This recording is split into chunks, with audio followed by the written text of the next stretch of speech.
Hi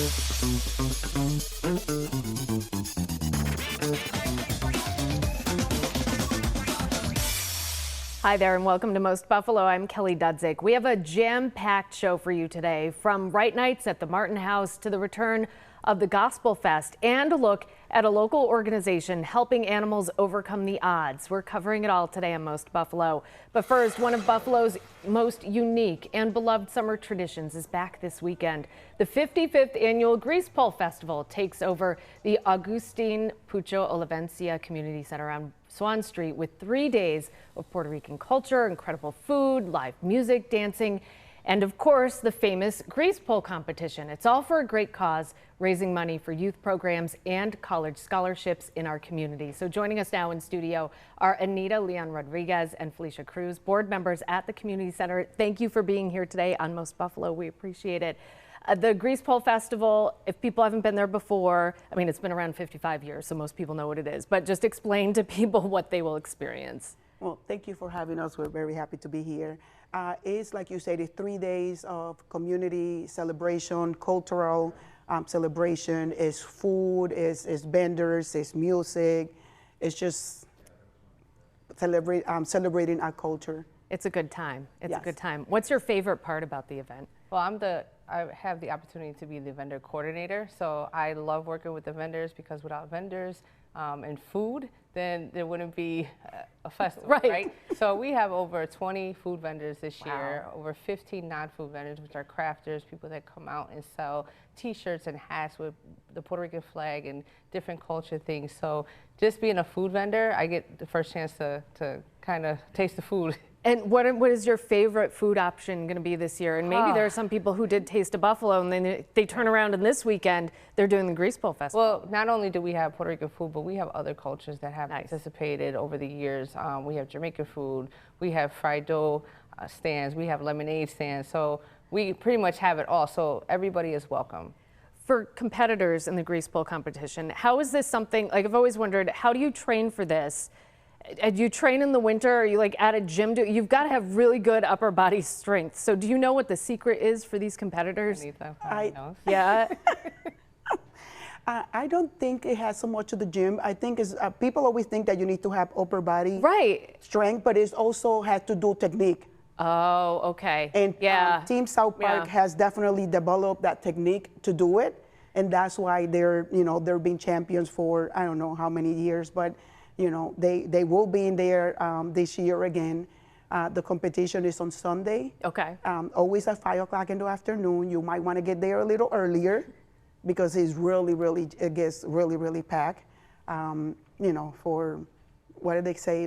Disclosure. Team South Park right there. That is that is my son and my brother. So I know I can never lose an opportunity to say that.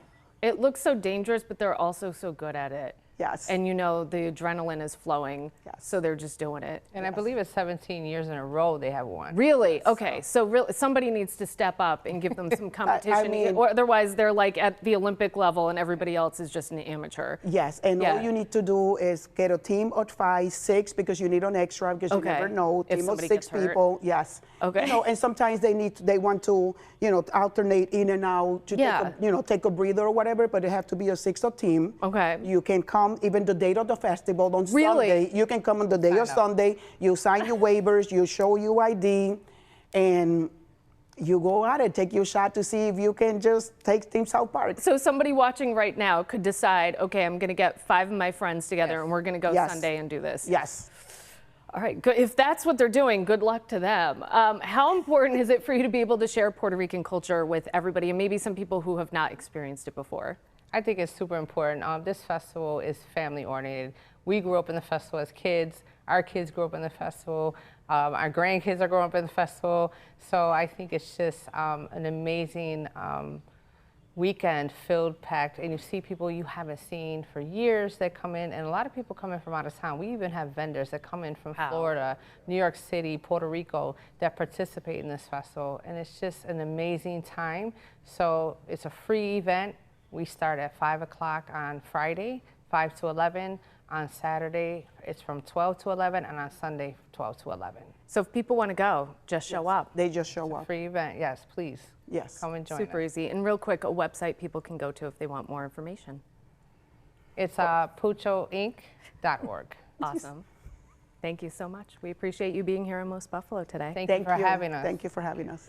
Meanwhile, preparations are also underway at the Buffalo and Erie County Naval and Military Park for a celebration 250 years in the making. The event is part of a year-long commemoration of America's semi-quincentennial, but it's also sparking debate and controversy. 2 on Your Side's Chelsea Swift takes us inside the plans and the conversation surrounding them.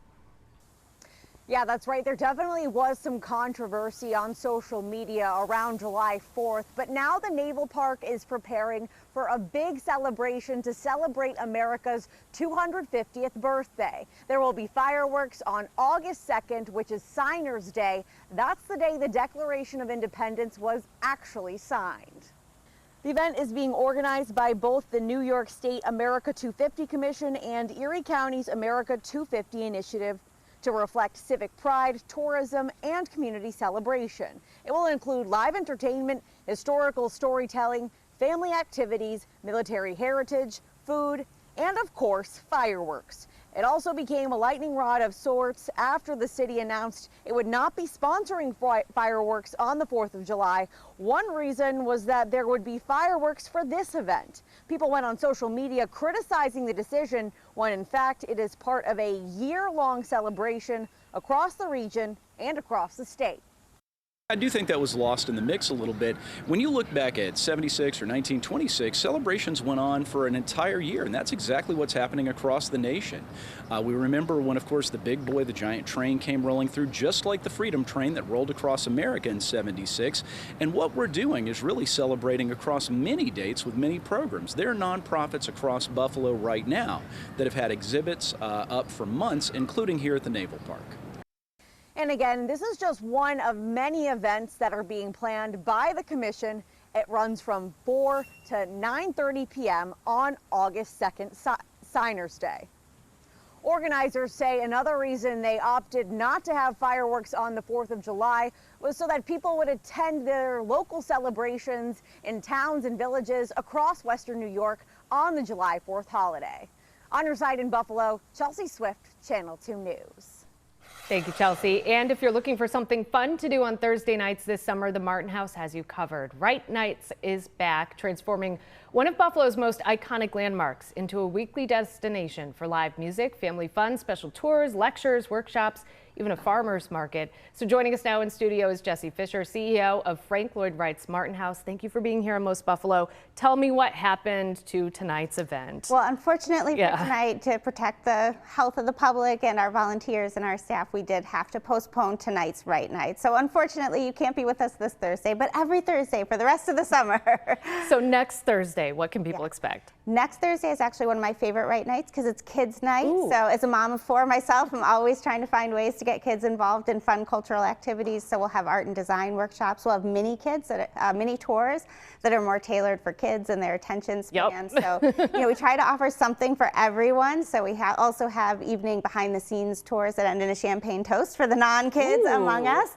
So lots of fun ways to come and experience the Martin House every Thursday evening until September 3rd. And I'd imagine that this is a popular time of the year for tours. So what are some of the special tours happening this summer? So this summer we have our garden tours on Saturday mornings, which are really popular. I mean, we always think of the architecture, but Frank Lloyd Wright actually designed this incredible landscape at the Martin House, which has really come into its own. So if you want to learn more about the gardening, come on by on Saturday mornings. Thursday evenings we're open late and we're doing behind the scenes tours, which are a really fun way to experience the house. Like I said, we have some mini tours, some self-guided tours, all kinds of new offerings this summer. And for the gardens, there are different plants that he specifically made come up during certain times of the year, right? Yeah, it's called the Floricycle, and it's specifically designed so that there'll be something in bloom from March until November, and it usually is true. You know, we have those Buffalo winters, but still there's almost always something in bloom at the Martin House. And you mentioned a special event for kids next Thursday. What other events do you have for kids this summer? We have our summer camp is just wrapping up, and then Saturday mornings we also do, we call them architecture adventures. Those are free opportunities for kids to come and explore. There's always a craft. I would definitely recommend going to martinhouse.org and checking out all the different activities, because there's a lot. We love our summers in Buffalo, and it's such a great time to be outside. So check the website and see what's going on. August 20th, we have our next Music in Bloom, which is a free concert out in the East Garden. So beautiful. We have Songbirds, which is a tribute to Fleetwood Mac. So that'll be a really fun night. I hope people come and bring a blanket, or we have chairs available, and hang out with us and listen to some great music. And even if you've done the tour before, these events, you're going to see something and discover something new. Absolutely. The house and the grounds are designed to surprise you every time you see them. And yeah, we've really tried to have a whole variety of things for people. So even if you think, oh, I was there 3 or 4 years ago, you haven't seen it like this, so come on down and spend some time with us, especially on Thursday evenings. Now, do you need volunteers for any events? We Martin House has an incredible volunteer base. We have about 350 active volunteers, whether it's in the gardens or in the house. So yeah, there's a whole section on our website of how to get involved. If you want to come and spend even more time with us, we would love to have you. So go to our website, check out the volunteer page, and see what might work for you. And if somebody wants more information, especially about the event happening next Thursday, where do they need to go? martinhouse.org/Wright Nights is your best bet for all the Thursday evening programming. martinhouse.org has all of our very fun activities for the rest of the summer. Well, Jessie Fisher, CEO of Frank Lloyd Wright's Martin House, thank you for being here today on Most Buffalo. We appreciate it. Thanks for having me. There is much more to come on Most Buffalo today. When we return, we're talking about a summer tradition 40 years in the making. An organizer behind Buffalo's Gospel Fest joins us in the studio to preview this year's celebration.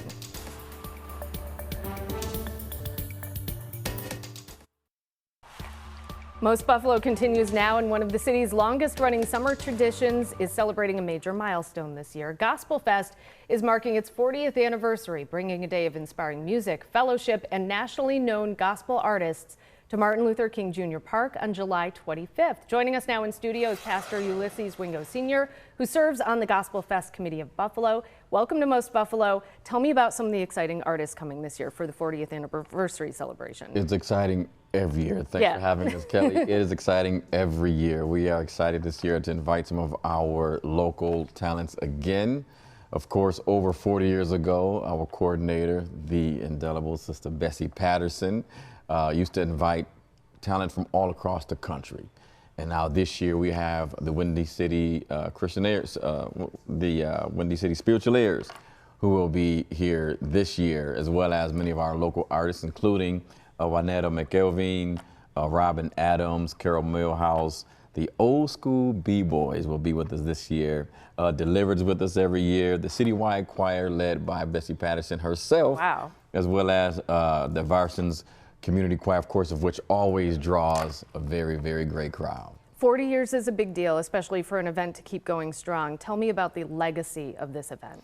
If you want to experience light, even in a dark place, especially where Buffalo has been several years, some of the things that has happened in Buffalo, if you want to experience the love and the laughter and the legacy, then the Gospel Fest is one of those fests that we have in the city of Buffalo that without the leadership of someone like Bessie Patterson, who comes in and tries to ensure that we have something to look forward to every year in one of our great parks in the city of Buffalo, then this is where you would want to be. We are looking forward to making sure that we have zero incidents again every single year for 40 years, Kelly.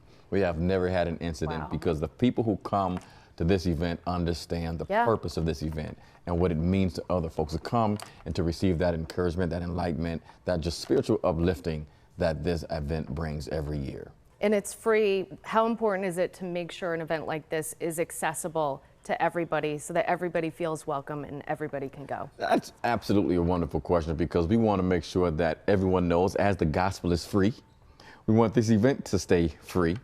So it's in MLK Park. It's right in a transit-oriented district. It's from 2 to 8 p.m. on a Saturday next week on the 25th. And then we even have a special feature this year. A lot of our ministers and pastors will be performing. I should not say performing, but will be presenting during the hours of 3 to 4:30. So it's going to be a great time. If somebody wants to go, what do they need to know? Just show up whenever you want during that time frame, right? If they want to come to the park, make sure you bring your long chairs. Yeah. Make sure you bring your blankets. Make sure you bring your little beverages, your little, Kool-Aid, that is. You want to stay hydrated, not the opposite. Bring your Gatorade and everything else, right, exactly. And just show up and have a good time. And have a good time, enjoy the music. And don't just come to spectate, Kelly. Make sure they come. If you're going to come to the event, come to participate, sing along, and engage. That's where you get the best of the event. And you might make some new friends, too. I mean, you might meet people who live right next door to you, that you've never hung out with or met before. It's a great thing. It's a community event. It is absolutely a community event. You will meet some great, new, wonderful people to smile and share with at this event. Absolutely. Well, we've been talking with Pastor Ulysses Wingo Sr. Thank you so much for being on Most Buffalo. Thank you for having us. Well, still to come on Most Buffalo, a winning design is helping animals in need. Just ahead, we're talking with Against All Oddz and Salino Plumbing about their big contest win and the fundraiser that's keeping their rescue mission moving.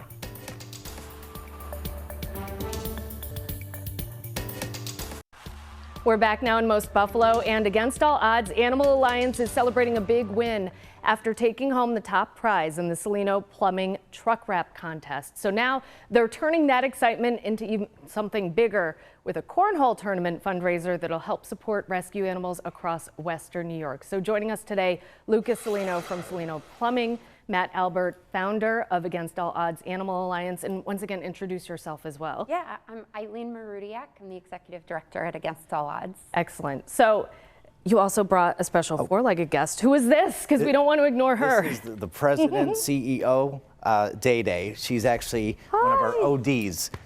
She's been with us for about 12 years now since we first started getting going. So she's so sweet. Yeah, so special. we love and her to she's death. happy wagging her tail. Oh, she's a good one. You guys help so many special cases that like other people don't have the resources or the know-how to touch, and you help the most vulnerable animals in our community. And this is a way, this fundraiser is a way that people can support in a way they can if they're unable to foster or adopt. So tell me about the cornhole tournament. I'll go ahead. Yeah. So the cornhole tournament will take place on our sanctuary property, which is located at 2166 Church Road in Darien Center. We have 50 acres of land. So lots of land. Lots of land. So yeah, we use the land to rehabilitate animals and give them a place to stay as a humane alternative to euthanasia. But it's not just a cornhole tournament that we have. We have the truck wrap unveiling, which will be huge. We'll have a bounce house, a dunk tank, a DJ, vendors, food truck, beer garden. It'll be fun for the whole family, so everybody's invited.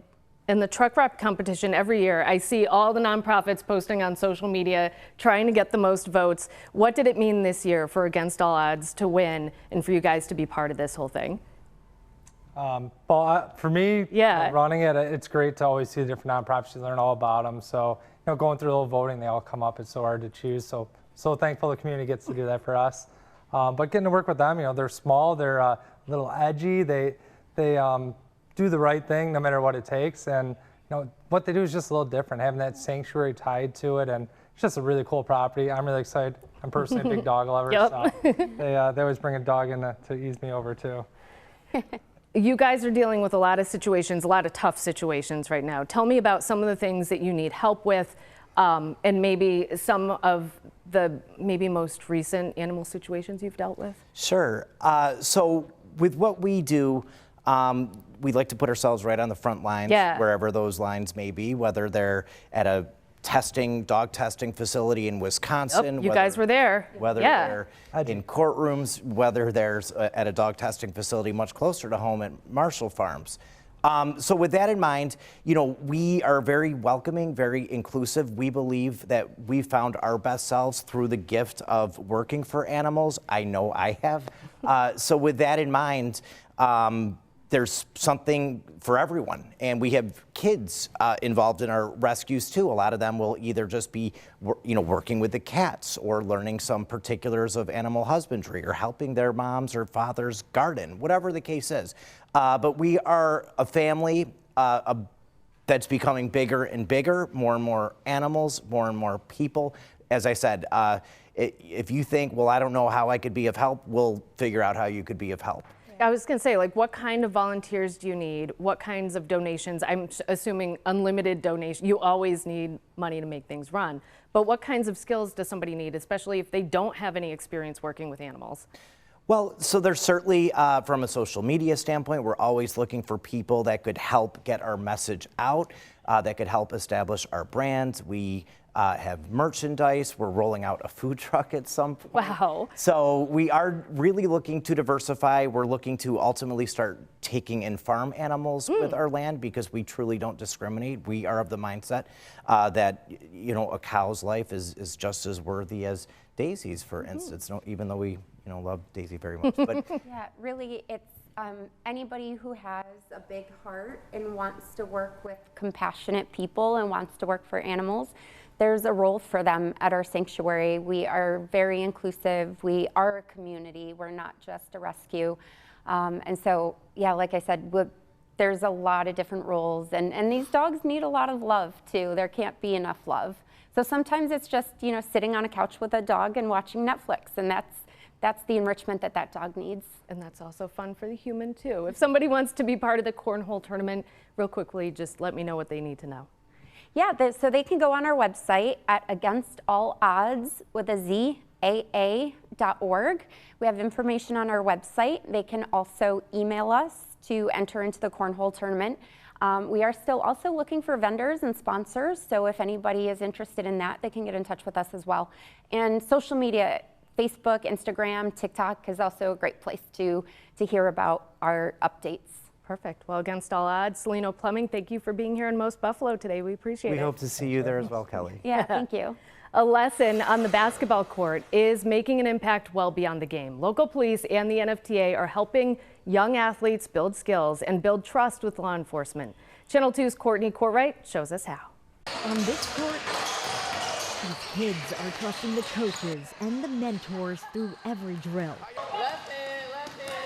It's really fun to be here today, and I really like it, especially if you love basketball. For many of them, their love for basketball is easy to see, but the lessons they're learning here go beyond the court. I think one of the biggest things about being a role model is giving back and, you know, going to hang out with people that look up to you. Joining Toronto Raptors player Jamal Shed. He's been able to achieve what a lot of these kids want to do. They want to make it to that level of the NBA. Are officers from the Buffalo Police Department and the NFTA. We have great careers. We want to say, hey, you can be a police officer too, and I play basketball too. So, you know, it's all encompassing. It's a way to build positive relationships and trust with the kids they serve. To have that positive connectivity, that's something that they're going to grow up with. But with everything that's been going on, we need that more than ever, is to have that bond between cops and kids and let them know that they are there to help. The hope is the impact. If you work hard, you know, you can achieve anything. Will last long after the final buzzer. You know, show them that there's a different side of basketball than just, you know, being an athlete, just being a young man and being a person that can, you know, be a difference in their communities. On your side in Buffalo, Courtney Courtwright, Channel 2 News. Thank you, Courtney, and thank you for joining us for Most Buffalo. We'll see you back here live on Monday with Courtney, and you can always watch Most Buffalo on demand at any time. Have a great day.